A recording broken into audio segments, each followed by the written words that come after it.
Hello all out there in YouTube, and welcome back to my channel. I'm exhausted.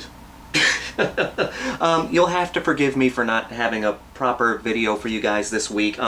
Last week was insane. There was a lot of dog walks to take care of, some poll-related stuff to take care of. Plus, there was some personal life events that came up that I needed to deal with. Don't worry, everything's fine. There's nothing bad's happening. It was just personal life things that needed my attention, and as a result, I am just very, very tired, and I didn't really have the time or the energy to make a video this week, unfortunately. But I still wanted to get a video out to all you guys, so I thought, what the hell, let's do a collection video. I had done one of these years ago on my old channel because I had people asking for it, and to be honest, I never really had a desire to do a collection video, because when it comes to movies, I'd rather talk about movies individually, that way I can get into more detail about them, and try to introduce people to something that either I like or something they may not have heard of. Plus, I do this to share my love for these genres with you, and like I said, try to introduce people to stuff they might not have seen, and to just celebrate the horror genre, the grindhouse genre, and B-movies as a whole, not really show off my collection. But because I just don't have a lot of energy for the rest of this week, I thought, fuck it, we'll do a collection video for all of you this time. So I hope you enjoy it. Now, a little thing you need to know about me, a few things you need to know about me is you're going to see a lot of Blu-rays in this collection, and you're going to see a lot of DVDs in this collection, because I only like to upgrade the movies I own if there's a little more in the release, you know? I mean, I need more than just better film quality. I like to see more extras, more behind-the-scenes stuff, more interviews with people. I don't want to just get another copy of a movie I already own if it's just higher film quality. I like to have a little more. And my mindset is, why buy something that I already have instead of adding something new to my collection? That's just how my brain works. I'm actually a terrible collector. Another thing you're going to notice is I'm not really a completionist. You're going to see a lot of franchises and movies from franchises in here, and I don't have every movie in that franchise. It's because, like I said, I'm not a completionist.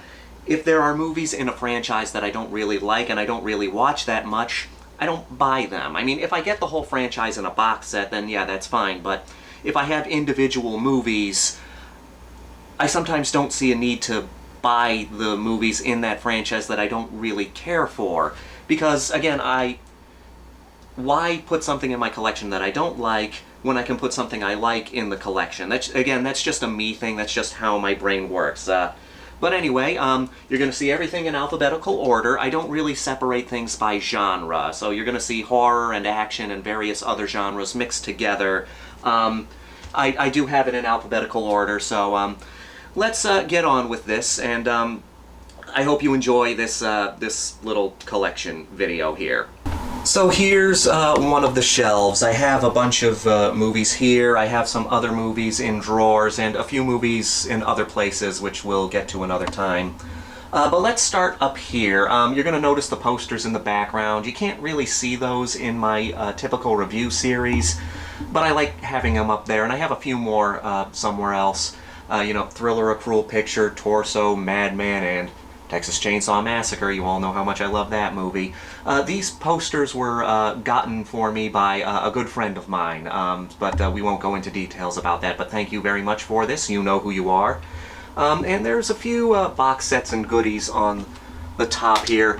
You'll notice the Funko Pop of John Waters. I don't really collect Funko Pops. This is the only one I have. My friend Randy got this for me because he knows John Waters is my favorite director. So he got that for me, so I really appreciate that. Thank you so much. Yeah, it's like John Waters and Craig Ferguson are my role models because they're so unapologetically themselves, and I admire them for that. So, yeah, there's the Scream box set is kind of hidden away behind the Female Prisoner Scorpion series. This is an awesome women in prison exploitation revenge series starring Miko Kaji, who I love. I absolutely love this series, and I'd love to talk about it sometime on my channel. Let me know if you want me to. You can kind of see Bird with the Crystal Plumage peeking out behind the I Spit on Your Grave box set. There are so many features on here, that's why I upgraded from the DVD to the Blu-ray. It also has the sequel, I Spit on Your Grave Deja Vu, which sucks. I'm sorry, I hate that movie, but it's worth it for everything that this box set comes with. We got Quint in a box from Jaws. You all know how much I love Jaws. We got a little Snake Plissken guarding the Puppet Master series back there. I am a huge Puppet Master fan. This Alien Queen, my cousin actually gave me this years ago. I got this back when I was like 7, and it's been there ever since. You're gonna notice some of my knickknacks here are a little rough around the edges. Quint here has fallen off a couple of times, so his hat and his hair kind of broke off and I wasn't able to find it. But everything else is in pretty good shape here. I don't really collect VHS, but my brother got me this VHS of a Basket Case up there, and I'm a huge Basket Case fan, so naturally I kept it. You see the original Fly series back there, and of course Hills Have Eyes box set, kind of covered up by Norman Bates and Leatherface here. 2 Jaws figures, and of course the double pack of The Night Evelyn Came Out of Her Grave and The Red Queen Kills 7 Times, 2 fantastic Giallo movies. This rock here, as silly as it sounds, this is one of my favorite things in my collection.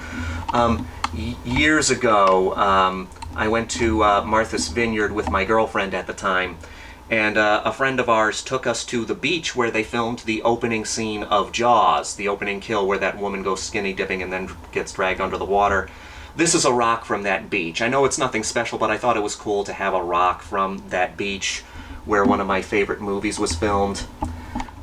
You'll see peeking out of the corner there, The 10th Victim. That's a Grindhouse movie from the 60s.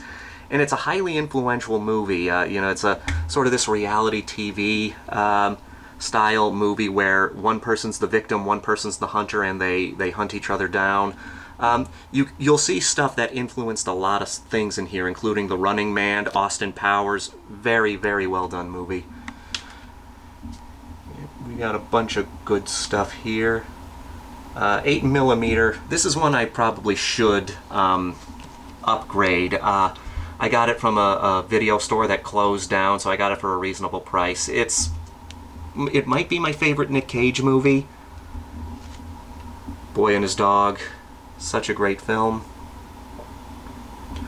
A Lonely Place to Die. This is a sort of an action thriller that not a lot of people talk about. You have these mountain climbers that discover this girl in the middle of the woods who's been kidnapped by these 2 people, and it sort of becomes this cat and mouse hunt of a game. It's beautifully shot, wonderfully paced. It's a very dark movie, very underrated. Not enough people talk about that.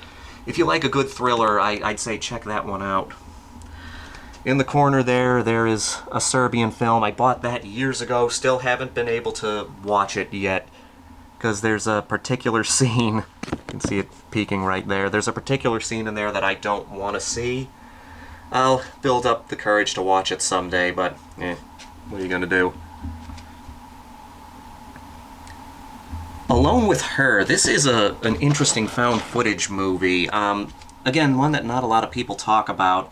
It's about voyeurism. You know, that whole fear of the hidden cameras put in a house? That's what this movie is about. This guy puts a bunch of hidden cameras in a woman's house so we can learn about her and, you know, use the secrets that he learns to try and be with her.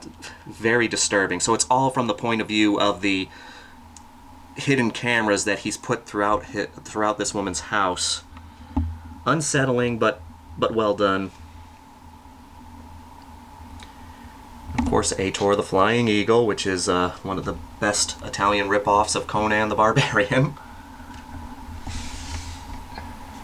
Hopefully you can see everything here. Barbarella, I finally got a chance to watch this. This is a fun B-movie. Very imaginative, too. I can't say much else about it other than it's a good time. It's one of those movies that might be better to watch with a group of friends than by yourself.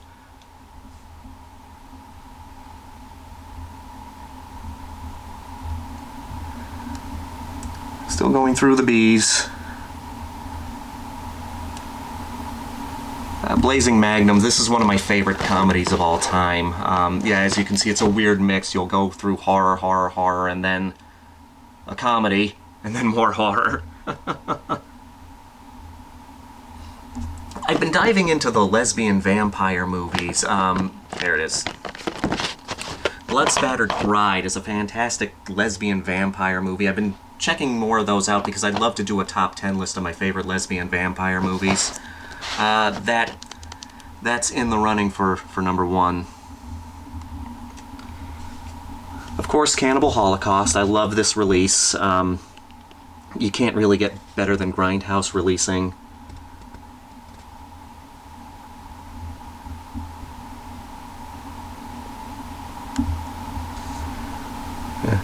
Hopefully I can make some interesting commentary here, just as long as so you're not just staring at the collection. And this is where you can see, because I love Candyman, and I actually like Candyman 2 Farewell to the Flesh. It is a basic slasher movie, but you get to see Tony Todd going around killing people again. But you'll notice I don't have Candyman 3. That's because I hate Candyman 3. I see no reason to get it. And of course, you know, a fair amount of cannibal films. You all know how I'm kind of obsessed with cannibal films because of the taboo subject matter. Carrie is one of my, I've said this before, but Carrie is one of my go-to October movies. Whenever October comes around, I have to watch Carrie. Even more so than Halloween sometimes.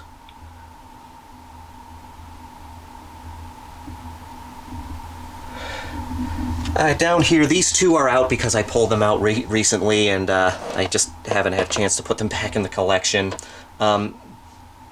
B13 District, haven't had a chance to watch this yet, but I got it. I've heard great things about it. Grand Theft Auto was directed by Ron Howard. This was one of his first movies he directed, and of course it was produced by Roger Corman, and it's about this couple that steals... the father of the bride doesn't want them to get married, so they steal his car and try to make a break for it to Las Vegas or somewhere where they can get married. But again, Ron Howard wrote and directed this, and he stars in it as well, so he went from Richie Cunningham to making a Roger Corman movie. I always find it fascinating how many well-known directors get their start with horror and B-movies. Damnation Alley. This one I always like to mention because this was the movie that was made by 20th Century Fox, and it was released the same time that Star Wars was going to be released. And 20th Century Fox, they were positive that Star Wars was not going to make any money. Nobody was going to want to watch it, so they put all their money behind Damnation Alley, and then we all know that we all know how popular Star Wars is, so it's just funny to think that this was the movie that 20th Century Fox was banking their money on.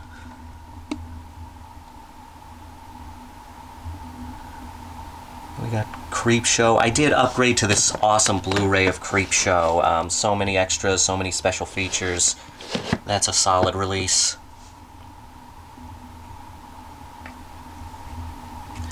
Of course, yeah, we got Cruising here, which is probably my favorite William Friedkin movie, Rest in Peace. That might be followed closely by Sorcerer. Yeah, Sorcerer and Cruising are fantastic. Let me know if you'd like me to review this sometime, because I'd love to talk more about this movie. Whoop. Yep, the professionalism, I know. We got another movie tucked into the corner here. That's the only thing I don't like about this shelf, is that the ones on the very edge you can't really see. Dark City. Hopefully you can kind of see it there next to The Dark Knight. Dark City is a great science fiction movie. If you're a fan of The Matrix, you should check that one out, because it was highly influential to The Matrix. Of course, we got Death Wish, and I could have sworn I had Death Wish 2 somewhere around here, but anyway, you got Death Wish and Death Rage, which is an Italian ripoff of Death Wish. That one's a lot of fun with Yul Brynner. I'm going to say Yul Brynner is one of the most intense looking actors to ever live. Below that, you have Death Sentence. This is a James Wan film that, another one that not a lot of people talk about. Yes, I know I'm being very professional here, but Death Sentence, starring Kevin Bacon. This is a revenge movie, and a very, very good revenge movie that not enough people talk about. I would highly recommend checking that one out. If you were a fan of Saw, this came out shortly after Saw. And of course it has Kevin Bacon in a revenge film. Where can you go wrong with that? This might not be able to see it too well because of the reflection, but Darkness, this is the vampire version, ignore the sticker. This is a shot-on-video horror movie about vampires, obviously. It has some fantastic gore effects. So impressive for a low-budget movie, or a no-budget movie for that matter. I might do a trash review of that sometime. Daughters of Darkness, of course, like I said, I'm checking out the lesbian vampire movies. I just got this. Because you'll notice Dark Night of the Scarecrow. I just bought this because I heard about it. Dark Night of the Scarecrow 2. I think this came out in like 2002 or 2022. It looks awful, but in a fun way. I kind of had to check it out because I am a big fan of Dark Night of the Scarecrow. But I just thought it was hilarious that they made a sequel to that movie. Dead Girl, this is also, I apologize for constantly getting distracted, but I do want to talk about stuff. Dead Girl, this is another underrated movie, and it's a very original zombie movie. There's only one zombie in this movie. It's a girl who these two high school kids find in a abandoned hospital, and she is a zombie, and but she's restrained, and they essentially start using her as a sex toy, which is fucked up, I know, but it's a very dark movie and very well done. It's a coming-of-age movie, a depressing coming-of-age movie.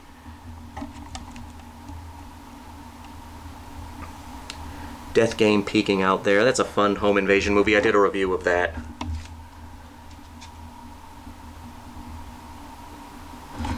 If you're a fan of French horror movies and slasher movies, this one is pretty good. Deep in the Woods. It's a French slasher movie. I saw it years ago on VHS, and then when I found it on DVD, I was amazed, so I bought it. It's atmospheric, and it's kind of like mixing a fairy tale together with a slasher movie. It's very interesting.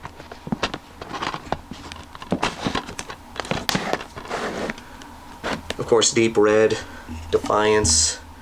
We got the Demon movies. I know I have Demons on DVD and Demons 2 on Blu-ray. That's how I ended up purchasing them. Dogtooth, this is a Greek movie. This is more of a drama, though, but it's such a bizarre movie, but very interesting. It's this family that the kids have been kept behind this wall that's been built around their house, and they've lived there that way for centuries. Only the father goes out to go to work.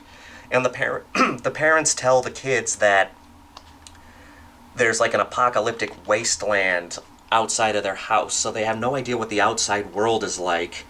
Yeah, I can't really say much more about it, but it's a bizarre but fascinating movie. I would check that one out if you're looking for something that's just very unique. Of course, we got Django next to Django. Love Django Unchained, but people do need to see the original spaghetti western Django as well. They're both very good. Again, we're blocking out something, Dolomite, which is hiding right there. One of my favorite So Bad It's Good exploitation movies. It's a blaxploitation movie with Rudy Ray Moore. I finally got a copy of Human Tornado. That'll be put in the collection sometime soon, but I love Rudy Ray Moore, and you're going to see Petey Wheatstraw later here, which is my favorite Rudy Ray Moore film.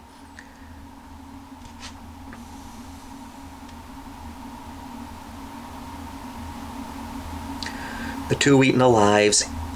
Here's a Ebola Syndrome, which is a good Asian horror movie. I believe this is a Hong Kong horror movie. I know it's Chinese, but I believe it's specifically Hong Kong. Um, it's it's a very twisted movie about this guy who unknowingly gets diagnosed with Ebola, and he just so happens to be one of the people who is immune to it, but he carries the disease, so he's essentially a serial killer that's unknowingly spreading Ebola throughout the population. It's kind of wacky, but gory as hell, and very, very dirty. And of course, yes, the editor. I love the guys at Astron 6. You'll see Father's Day a little lower. This, of course, is a spoof of Giallo movies. I love that movie so much. As a Giallo fan, I appreciate this movie very much. And of course, we have Evil Dead Equinox. That's a fun little B-movie back there. Excision. This is one of the most underrated horror movies that more people need to talk about. I love Descent into Madness movies, and that's what we got here. One of my favorite horror movies from the last decade that, again, doesn't get talked about enough. It's this woman who wants to be a surgeon. She's going to high school, but she's mentally unstable, and she also has a surgery fetish, so she has all these twisted fantasies. And it's a very sad movie because you have her little sister suffers from a physical ailment and gets all the parents' attention, so they tend to not notice her ailments, which are mental. So she has this severe mental disorder that she needs to get checked out, but because her sister has physical ailments, she tends to go unnoticed. But yeah, it's very sad, very interesting Descent into Madness movie.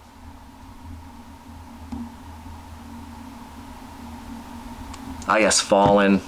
I love Fallen.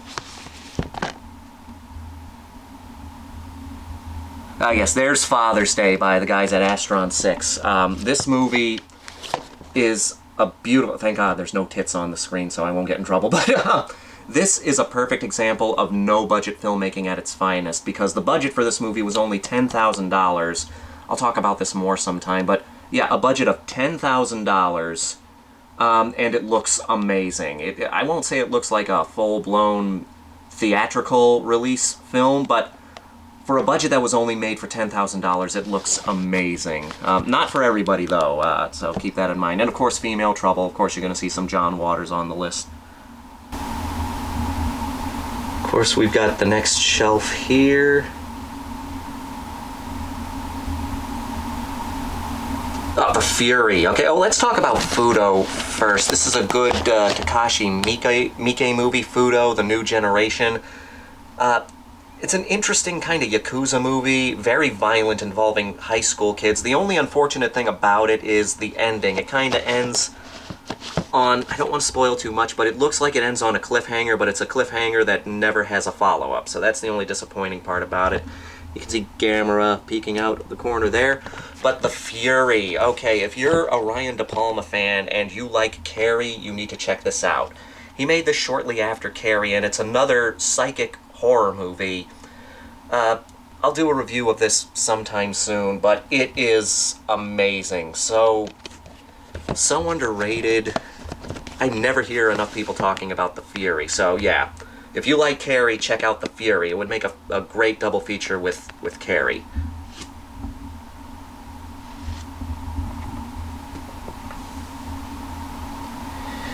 I'm trying to watch, I'm not going to pull this out, but I'm trying to watch all the Video Nasties, because I'd like to do a ranking video of them, but it's kind of hard to watch all the Nazi-sploitation movies. This one, I hear, is the most notorious, and I've been meaning to check it out, but I know about a lot of stuff that happens in this one. You need to be in the right frame of mind to watch a movie like that. Of course, Godzilla, because I love Godzilla. I have a box set, or a book set. It looks like a book, but it's got the rest of the entire first run of Godzilla, so that's where the majority of them are. The only ones I don't have are Godzilla 1985, because it doesn't have a proper release yet. And Godzilla vs. Biollante, I really want to get that. I've wanted to see that for years, but I've never been able to. Of course, The Good, the Bad, and the Ugly. I love spaghetti westerns. This is in my top 10 favorite movies of all time.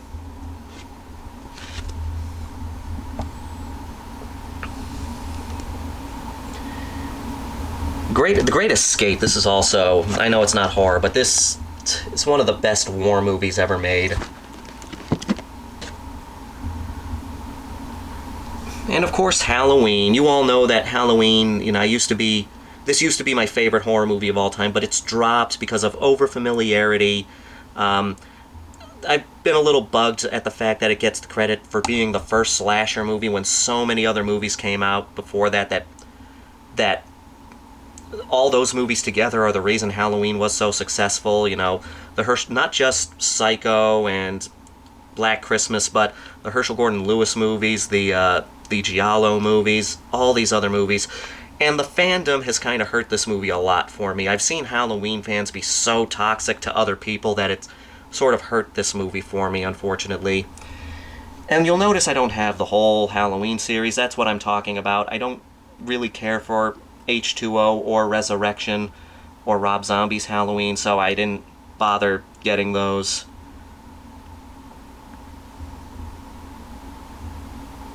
And holy crap, we're back at the top. Yes, great camera work here, I know. Same thing with the Hellraiser series. You'll notice I don't have all the Hellraiser movies. I love Hellraiser, just not as much as everyone else. My favorite Clive Barker movie, of course, is Candyman. I love the first Hellraiser, and actually, Hellraiser's Inferno is my second favorite of the series. This is my favorite sequel, which I know is strange because a lot of people complain about how it wasn't originally a Hellraiser movie. The script wasn't originally a Hellraiser script, but they changed it into a Hellraiser movie. I actually think the movie is better for it because, as much as I love Pinhead, I don't think he should have been the focus of the series. There was this comic series, I don't know much about comics, but there is a comic series for Hellraiser that was released that was more of a anthology series. It didn't focus on Pinhead, it focused on the world of Hellraiser. You know, you didn't just have lament configurations, you had all these different puzzle boxes, and you dealt with different Cenobites in every one of them. And I think that would have been a great way for the series to go, and that's why I love Hellraiser Inferno. It's more about the hell that each person creates for themselves, and I think that's how the series should have gone. Hitchhike, I want to talk about this one so bad. This is okay, thank God everything bad is covered up here. But this is a movie starring David Hess. You know, he was in Last House on the Left. He was in House at the Edge of the Park, which I think is my favorite David Hess movie. And Hitchhike. I like Hitchhike and House on the Edge of the Park more than Last House on the Left. This is more of a Eurocrime movie, but it kind of fits into the horror genre as well. It's one of David Hess's best performances, and it's got Franco Nero. I mean, I gotta talk about that movie sometime. And of course, it's next to Hitcher. This is a German Blu-ray release, of course, multi-format. I'm still so annoyed that this does not have a proper Blu-ray release here in America. It needs to get one. Somebody needs to give this a proper Blu-ray release because The Hitcher is fantastic. And of course, yes, this is where you get the eyebrow raisers. Homeward Bound between Hometown and Hunger. And of course, Near Hostel and the Horrors of Malformed Men. This is one of my... Yeah, I love this movie. I've loved this movie ever since I was a kid. You know I'm a big dog guy, and I like cats too. And this movie is so beautifully shot, so well done. I can't help it. I love it. And of course, House at the Edge of the Park, tucked away in there.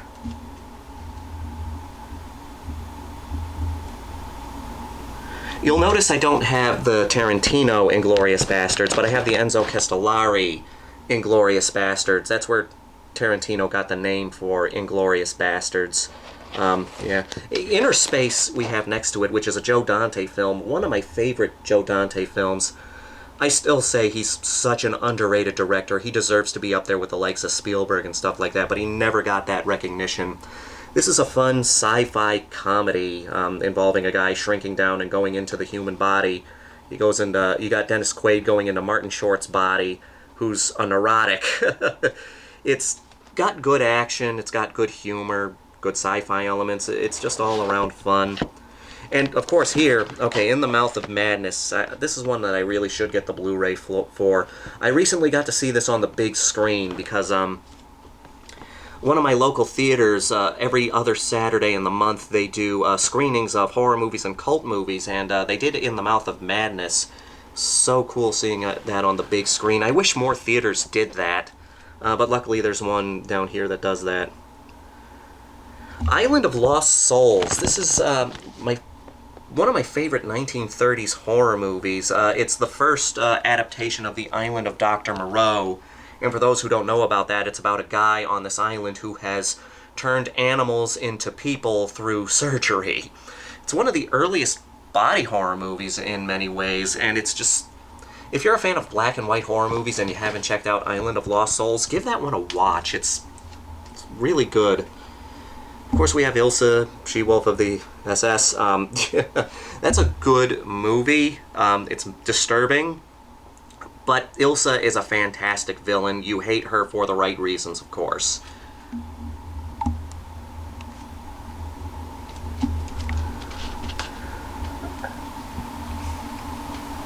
Now, I only have the original Jaws, and I actually do like Jaws 2 and Jaws 3.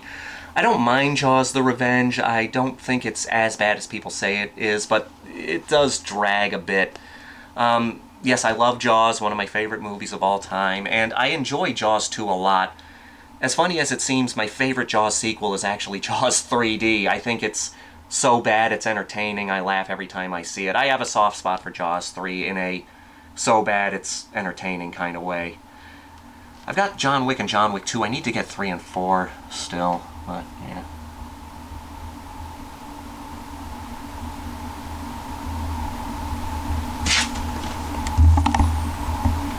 I finally started watching Quaidon. I haven't finished watching it yet because it's like 3 hours long.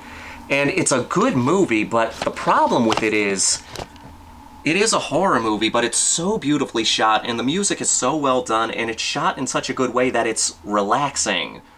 I know that sounds weird, but this movie is so goddamn relaxing that every time I watch it, I end up nodding off because it comforts me so much. I don't know if that makes any sense, but I will try to finish. I'm halfway through it. I will try to watch the rest of it eventually.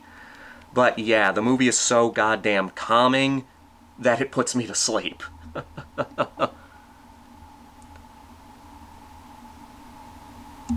Yeah, of course, The Last Circus and The Last Horror Movie. I've talked about this a couple times. This is my favorite found footage movie.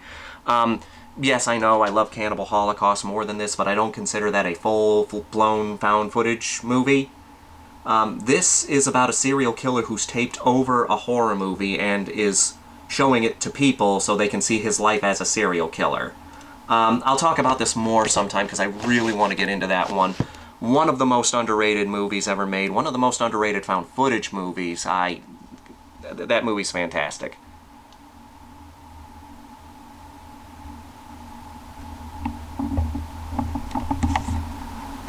Again, I apologize for the camera work here. It's the only way I can kind of do this. Now, this Arrow Blu-ray of Madman. Madman is a movie that means a lot to me. Hold on, there was an ant crawling on my body. Wait. Madman was... When I started collecting, this was the first movie I ever added to the collection on my own. Because I was a little kid getting into horror and I wanted to start buying stuff on my own. I found Madman on DVD, and that was the first movie I bought with my own money. I had a couple movies that were given to me as gifts, but then I got serious into collecting on my own, and the Madman DVD was the first movie I ever bought by myself. Then it went out of print, which enraged me because I thought more people needed to see this, so I was so happy to see it get a Blu-ray release. Hold on. The professionalism. Anyway, Man from Nowhere. If you like Korean action movies, this is a good one to check out. The fight choreography is great, the story is interesting, and I enjoy the main character, so not much else to say about that other than it's just a solid action movie. Next to Man on Fire, of course, which is another solid action movie. And of course Maniac. I don't need to say anything else about Maniac. You all know how much I love that movie. But we will talk about the Manson family. Another underrated horror movie. Sort of a faux documentary about the Manson family with interviews and stuff like that. It's disturbing, it's interesting, but the thing that really freaked me out the most, I watched this movie with some friends. I showed this movie to some friends. I had seen it before. And there's an interview on the second disc. This is a 2-disc set. And there's an interview on the second disc with Charles Manson. I showed that to my friends, and they were just silent the entire time. And when the interview ended, they remained silent for like 5 minutes afterwards. It was insane. Charles Manson, yeah, we all know how fucked up he was. Of course, Martyrs, Massacre Gun Hiding There. That's a good Yakuza movie. And of course, we got Natural Born Killers here. I want to do a review of this sometime. Interesting. It's sort of like an art house exploitation film. I gotta talk about that sometime.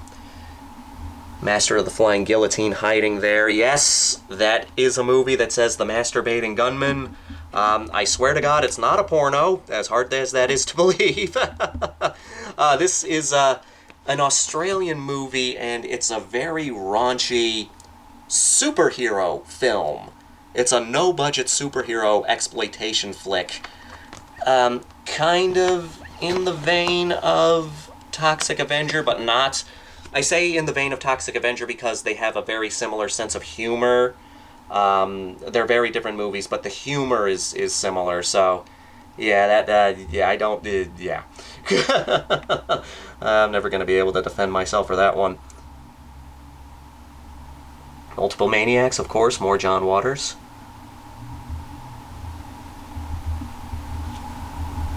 Not quite Hollywood. I love this documentary. It's a documentary about Ozploitation films, and it introduced me to many Ozploitation movies. If you like documentaries about movies, I would say check that one out. And you'll notice you probably haven't seen Nightmare on Elm Street or Child's Play on this shelf. That's because they have a box set. They each have their own box set that I have somewhere else. So don't worry, they are a part of my collection. It's just, I decided to keep those box sets off of here so I could fit more stuff on here.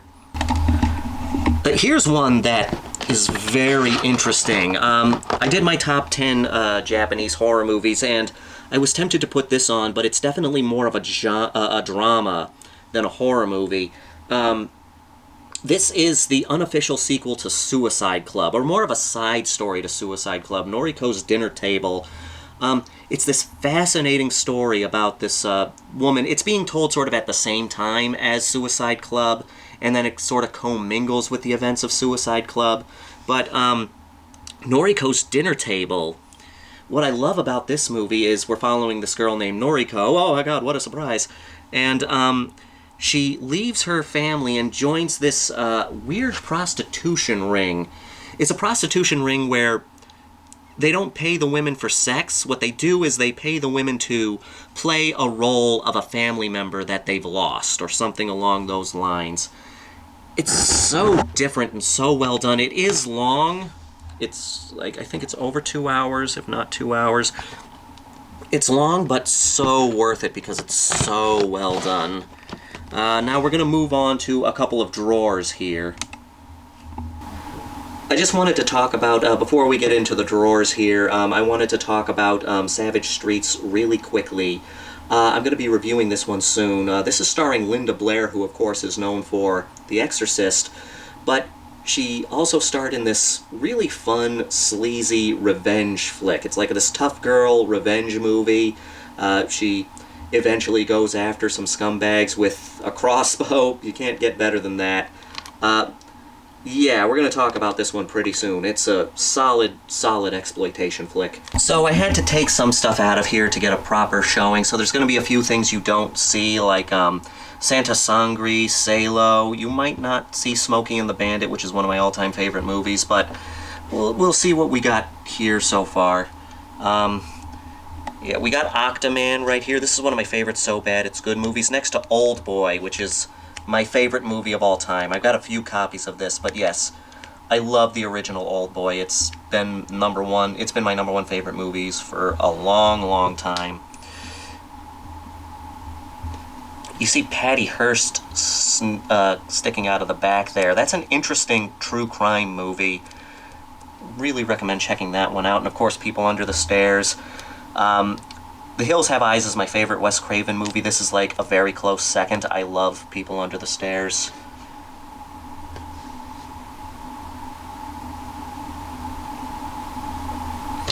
Planet Terror, I don't hear people talking about enough. You saw Death Proof over there, but I hear more people talking about Death Proof than Planet Terror, and I think that's a shame because Planet Terror is a really fun zombie movie and a really fun tribute to exploitation flicks.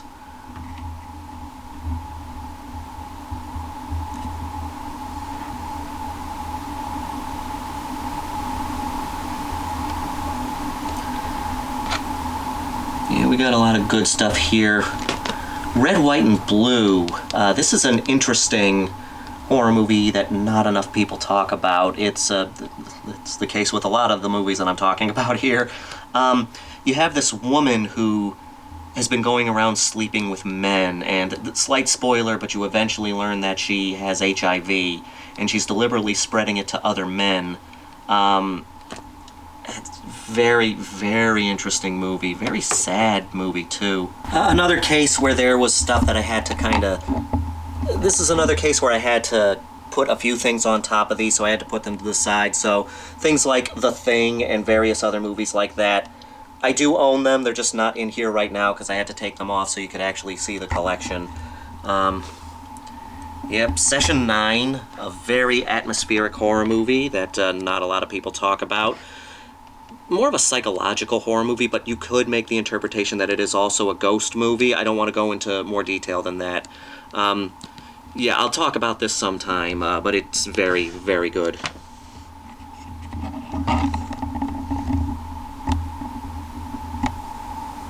Siege. This is a good Siege movie, obviously. But it's a good, solid B movie. Very suspenseful. Very well done. And of course, Silence of the Lambs.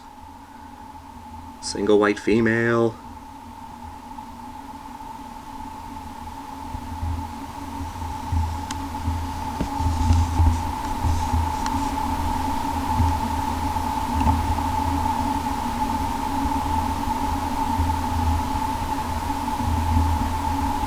Street Law, I gotta talk about this sometime. This is another Polichieski movie or Eurocrime movie. You've probably seen a few of them in my collection, but people say that this is a ripoff of Death Wish, but I've heard, and I gotta confirm this, but I've heard that this was actually released before Death Wish in Italy. I could be wrong about that, I gotta double check that, but I'll look into that, but we'll see if it's right. We have, of course, the original Suspiria and the Suspiria remake. Now, what I'm about to say is heresy. I love the original Suspiria, and I think both movies are great in their own way. I completely understand people liking one over the other. Like, I can see people liking the remake more than the original, and I can understand people liking the original more than the remake. As much as I love the original, and I do think that it's great in its own way, I would say that it's equally as good to the remake. I do like the remake more, but that's just because I love rich stories, and I think the Suspiria remake has a really rich story. This movie has grown on me so much, because when I watched it, I liked it, but the more I watch it, the more I love it. It's so good. And of course, we got two Jack Hill classics peeking out right there. Switchblade Sisters, another one of my favorite movies of all time, and The Swinging Cheerleaders. This is a fun exploitation comedy. Now, that's all we got for now. I got a few others. I got a lot of others hidden somewhere else, but I'm not picking those up right now. But if you'll give me a minute, we'll go back in front of the collection, and I'm gonna show you a few other goodies. Okay, so we're back in front of the collection. There are other things that I could easily show you. I do have more movies other places, but they're not displayed that well. But there are, of course, plenty of other movies that I have. Like, there's a House box set. I have a box set for the Terminator series, even though I only like the first two, but I was able to get the entire series for cheap on Blu-ray. It just made sense to me. And of course, you know, I have the Nightmare on Elm Street series, the Child's Play series, various other movies, and of course zombie and other Italian horror movies and stuff. But I didn't want to dig those out right away, but I do have a few other things here that I thought would be fun to talk about here. So we've got them over here. Hold on. So the first one I'm going to talk about here is, of course, my Herschell Gordon Lewis box set. I know not a lot of people like Herschell Gordon Lewis, but I am a Herschell Gordon Lewis fan. I respect him a lot for starting splatter flicks and essentially inventing gore films. I understand why people don't like him and his movies, because he focused more on the gore and advertisement than actually making good movies, but I find his stuff very entertaining, and I really admire the guy, so I had to show this off. And of course, I have to talk about this. This is what I was talking about earlier. This is the entire Showa series collection of Godzilla. I am a major Godzilla fan. When I got this, I had to get it so I could limit my collection a little, but you know, there's still some Godzilla movies that I don't own yet. That's because they don't have a proper release and I haven't been able to find them. But I will keep looking for them, so very proud of this. Here's an interesting movie series to talk about, the Angel Collection. Now this is a very interesting series. Angel, I'd like to talk about this more right now. This is a movie about a high school girl who's forced to become a prostitute because her family abandoned her.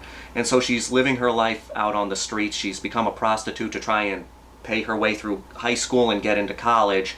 And we watch as the street people sort of take her in and become her new family. It's a very good movie. It does deal with some pretty dark subject matter, but one, we never see her and the girl in any compromising positions, and two, the woman playing the high school girl was, I think, like 21 at the time, so it was someone who was of age. The other two in this series, Avenging Angel and Angel 3, the final chapter, that is actually the final chapter because they don't make any more after this. Avenging Angel, which is the sequel, I have issues with, but Angel 3, the final chapter, that's actually a very good movie. So I recommend checking this series out. It's very good. And of course, we have my Omen box set. I'm one of the people that likes The Omen more than The Exorcist. Don't get me wrong, I have the utmost respect for The Exorcist, but this series, I love Damien, I love The Omen. And I do have a soft spot for this series here, because I like the Omen 2 and the various other ones. So yeah, I was happy to have this box set. And of course, we have to talk about the Vengeance trilogy. Oldboy is my favorite movie of all time, so of course I had to get the Vengeance trilogy. I have a few copies of Oldboy. That's one of the few movies that I don't mind having multiple copies of because I love it so much. But Sympathy for Mr. Vengeance and Lady Vengeance, they're equally as fantastic. Love this trilogy. And I thought it'd be funny to talk about Caligula. Yeah, you all know about Caligula. As I know, it's an adult film, but I think it's a legitimately good movie with hardcore penetration. You have Malcolm McDowell as Caligula giving a great performance. I legitimately think this is a good movie with sex in it. Yes, but yeah, I mean, I'd love to talk about this sometime, but it's going to be difficult to talk about this movie on YouTube, but I'll figure out a way. I'll figure out a way to review this one sometime. And of course, I actually am a fan of James Bond, so I got this James Bond box set here. A friend of mine helped get this for me and was able to get me a good deal on this one, so proud to have this in my collection. I'm a Pierce Brosnan Bond fan because that's who I grew up with. My first James Bond movie was GoldenEye. But of course, then I fell in love with all the James Bonds in their own way. Each James Bond has their own charm, depending on what you're looking for. And last but not least, I figured it would be a funny thing to end on, of course, Pink Flamingos. Yes, Oldboy is my favorite movie of all time, and I would say Pink Flamingos would be in my top 20, maybe not my top 10. You do have to be in the right frame of mind to watch this movie, but John Waters is my favorite director, and you all know how I love to support low to no budget movies, especially trashy movies. Whenever I do a trash review, you see this in the background because it is the ultimate trash movie, many would consider. So I just thought it'd be funny to end it on Pink Flamingos. So yes, there are a lot of other movies in my collection, a lot of other stuff I'd like to talk about, but I figured we'd stop it there with these ones here, just because I didn't want to pull everything out, and this video has already gone on for too long. So yes, I do apologize for not having a proper video for you guys this week. I just needed to do something easy just because I'm kind of running on fumes here. But, yes, I hope you enjoyed this. I know I have a lot of collectors who watch my stuff. What are some of your favorite additions to your collection? Not necessarily your favorite movie, but your favorite additions in your movie collection. I'm very curious about that. But anyway, I hope you enjoy this. We will hopefully have a proper video next week. Thank you for joining me on this little journey through my collection, and until next time, this is the Maniac here to remind you that the Grindhouse will never die.